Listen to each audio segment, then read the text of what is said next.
तर आता गोळ्या घातल्या तरी आरक्षणासाठी मागे हटणार नाही अशा शब्दात जरांगे पाटील यांनी सरकारला निर्वाणीचा इशारा दिला।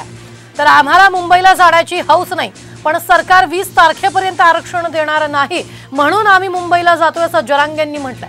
तर पुढच्या पिढीच्या भविष्यासाठी आमचा लढा असून मराठा समाज किड्या मुंग्यांसारखा घराबाहेर पडणार असल्याचा इशारा जरांगेंनी दिलाय। मी सांगतो तुम्हाला, यांनी हल्लवी तिकडे यांच्या सरकारनं गोळ्या बी घातल्या तरी आरक्षण घेतल्याशिवाय मी मागे सरकत नाही। मी माझ्या समाजासाठी पूर्ण शक्तीपणाला लावायची माझी तयारी, पूर्ण ताकद पणाला लावायची तयारी आणि वेळेप्रसंगी जीव सुद्धा पणाला लावायची तयारी। आम्हाला वाटत नाही म्हणून तर मुंबईला चाललो आम्ही। आम्हाला वाटत नाही की ते 20 तारखेपर्यंत येतील, कारण इथून माग 4 वेळेस तसं केलंय म्हणून, आणि ते देणार असले 20 तारखेच्या आत आम्हाला कुठे हौस मुंबईला जायची। आम्हाला मुंबईला जायची हवस नाहीये। आम्हाला आमच्या पोरांचं पुढच्या काळात खूप वाटलं होऊ शकतं, पोरं पुढे वयाला जातील म्हणून आम्हाला त्यांना आरक्षण द्यायचंय ही आमची गोरगरीब मराठ्यांची भूमिका आहे आणि तिच्यावर आम्ही ठाम आहे।